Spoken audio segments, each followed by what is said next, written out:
일본군과 영국군의 1941 말라야 전쟁. 압박과 선택. 자원 봉쇄에서 시작된 전쟁의 불씨. 1940년부터 1941년까지 일본은 외교적 압박과 군사적 야심 사이에서 결정적인 기로에 놓여 있었다. 프랑스령 인도차이나를 점령하면서 서방 세계에 경고를 보낸 일본은 미국과 그 동맹국들이 가한 철강과 석유 수출 금지 조치로 인해 실질적인 숨통이 조여들고 있음을 인식했다. 자원이 곧 생존이 되는 전쟁 시기, 산업의 피와 같은 석유를 잃는다는 것은 단지 경제적 타격이 아니라 군사적 무기력으로 이어질 수밖에 없었다. 이러한 상황에서 일본은 선택을 강요받았다. 굴욕을 감수하고 확장을 멈출 것인지 아니면 전면전을 감수하면서라도 자원을 확보할 것인지. 이들의 결정은 결국 두 번째 길이었다. 태평양 전쟁의 포화는 그렇게 시작되었고 그 첫 진격지는 바로 동남아시아의 말라야였다. 말레이 반도는 자원의 통로이자 군사적으로 전략적 요충지였으며 이를 장악하는 것이 향후 동남아 점령의 발판이 될 수 있었다. 일본은 이를 정확히 꿰뚫고 있었다. 침투와 기획, 보이지 않는 전쟁의 시작. 실제 총성이 울리기 훨씬 전부터 말라야에는 이미 일본의 전쟁이 시작되고 있었다. 무기를 든 병사가 아니라 카메라를 든 사진작가와 청진기를 든 치과의사, 그리고 생선을 파는 어부들이 그 중심에 있었다. 일본의 정보요원들은 민간인의 요피를 쓰고 말라야 전역에 스며들었으며 이들은 방대한 정보망을 구성하여 영국군조차 속아 넘어갈 정도의 신뢰를 구축했다. 특히 한 정보요원은 싱가포르 해군기지의 공식 사진작가로 채용되기까지 하였으며 그의 활동은 단순한 정탐을 넘어 지형 분석과 목표 선정에 결정적인 역할을 했다. 이렇게 수집된 정보는 종이에 그려진 지도에서 그치지 않았다. 일본군은 말라야 북부 송클라의 시골 지역에서부터 싱가포르까지 보병 부대와 차량이 함께 움직일 수 있는 경로를 설계했고 이는 실제 전장에서 높은 기동성을 발휘하게 만든 청사진이 되었다. 예형은 평화였지만 수면 아래서는 이미 전쟁이 완성되고 있었던 것이다. 무대 뒤의 실패, 영국군의 전략적 착오. 말라야 전쟁의 전개는 전투력의 문제 이전의 전략적 사고와 판단의 실패로 기결된다. 당시 영국의 정치적 중심은 유럽 대륙과 북아프리카 전선에 집중되어 있었고 아시아는 단지 식민지 보호의 연장선으로 취급되었다.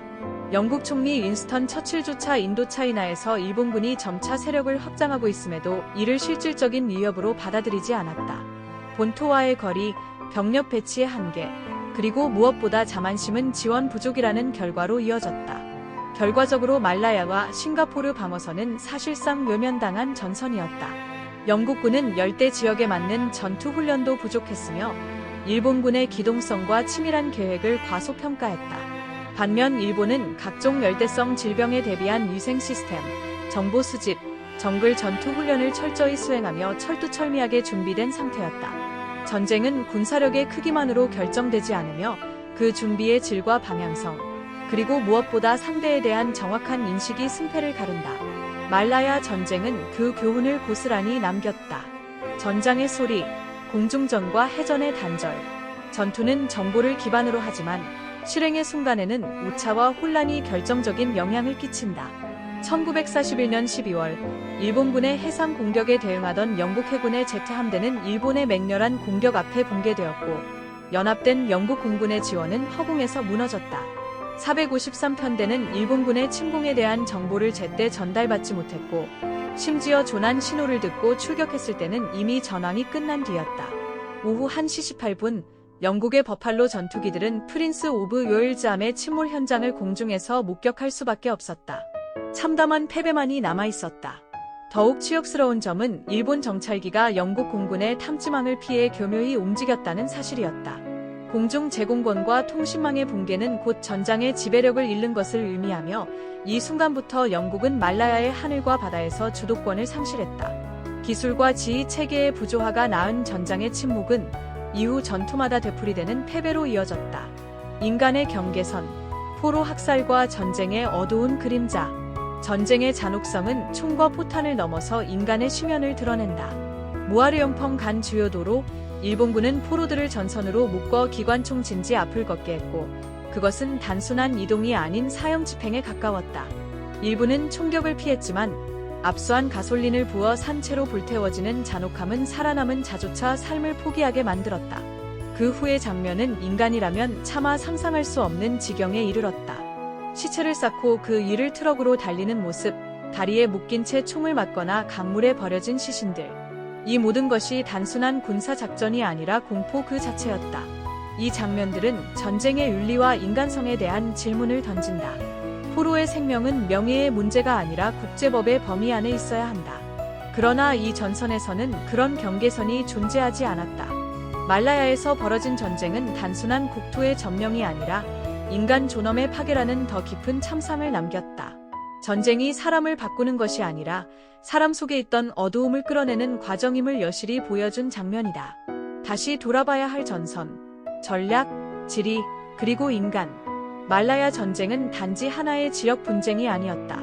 전쟁이 시작되기 전에 전략적 판단, 정보전에 대한 민첩함, 기술 체계의 완성도, 그리고 인간 내면의 어두움까지 모든 것이 복합적으로 얽혀 있었다.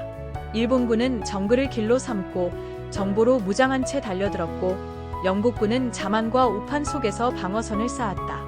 그리고 그 결과는 단기간 내에 전선 전체가 무너지는 대참사로 이어졌다. 이 전쟁은 단지 총탄이 오간 전투가 아니라 세계의 힘의 균형이 변화하는 역사적 전환점이었다. 각국의 군사 전략과 준비, 그리고 국가 간 신뢰와 오판이 어떻게 현실 세계에서 치명적인 결과를 낳을 수 있는지를 보여준다.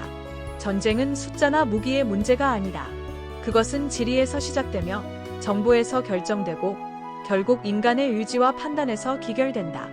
핵심 메시지. 전쟁의 승패는 단지 군사력의 우열이 아니라 준비와 판단의 차이에서 비롯된다.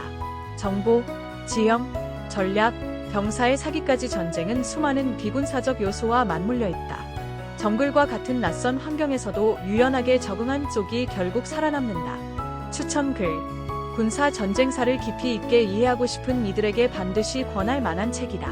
지휘관의 판단부터 일선 병사의 선택까지 한 전쟁을 입체적으로 조망할 수 있다.